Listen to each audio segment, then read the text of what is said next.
I want to tell you a story about a woman with no face. This woman, we'll refer to as Lady D, has a story to tell that meant everything but meant nothing. One morning at 8:15 a.m., the phone rings. Ring, ring. Hello? Ring, ring. Wait, I can't understand you. I can't breathe, says the voice on the other end. Lady D jumps up from her slumber, confused, dazed, disoriented. She runs out of the room. There is a loud thump over and over and over. Mama, he calls as he runs to the sound of his mother tumbling down the stairs. She gets up and runs. No time to talk. I have to get there, she says, as she grabs her keys, wearing only the slightly worn nightgown that she slept in. He runs beside her, both of them shoeless and desperate to get to their destination. Hello? No answer. The phone call has dropped. No time to call back. I gotta get there.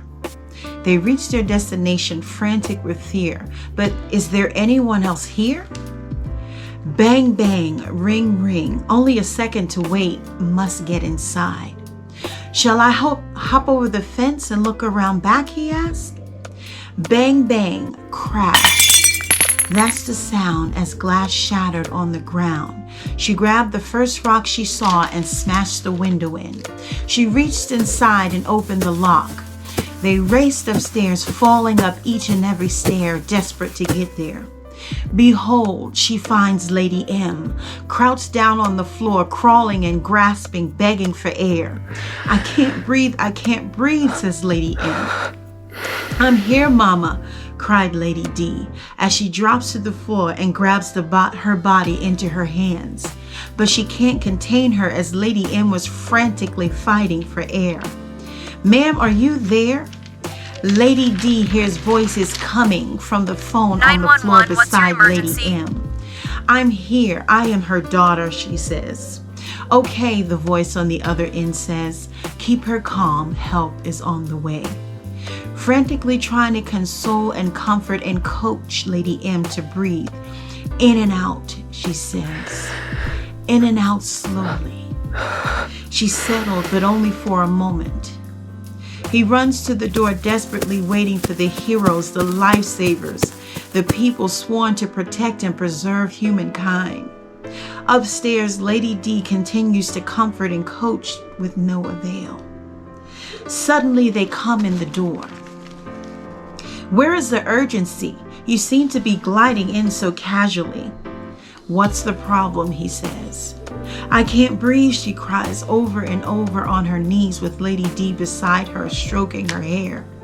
Please give her oxygen. She can't breathe, cries Lady D frantically. He runs back in the room like a symphony. They all cry, please help her. Please give her oxygen. She can't breathe. He hovers over her, nonchalant, arrogant, dismissive. I need to check her blood pressure and vitals first, as he casually grabs his bag in no apparent hurry. Please give her oxygen. You can check that later. I can't breathe, she cries again. To that he replies, you can't breathe, but you can say that to me? Dismissively, he grabs her arm, searching for blood pressure to measure. The scale was tipped. The number was not matching up. His partner yells, her pulse is not normal. He grabs her arm again, takes her blood pressure and says, she's fine. Agitated and fearful, her eyes begin to bulge out of her head. She's fine? You haven't even checked her pressure. She clearly can't breathe. For it had been far too long that she had been gasping for air. Lady D still yelling for air while holding Lady M's head in her hand and stroking her hair. Lady M reaches for Lady D while curled on her side. These two aliens, still so full of hate and pride, ignoring the signs of death looming near. She grabs hold of Lady D, leaving a scar that Lady D would soon come to hold near and dear. As she looked into her daughter's eyes, She rolled over. Her head fell firmly into the palm of her daughter's hand. Ooh. Was the sound her daughter heard as she watched her mother take her last breath. "You killed her," she screamed as they performed the useless act of CPR because they knew they'd gone too far. "You killed her," she said again. "I'll take the blame for that," he snickered. Lady M was my mother, a wife, an honored mother, a treasured grandmother, a devoted sister, friend, relative, whose life was taken with no remorse by a coward who suffered no recourse.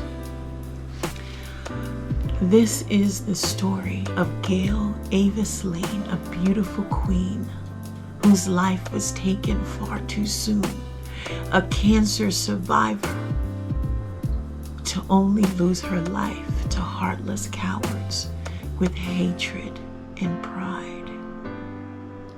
I will forever tell her story as long as I have breath in my body.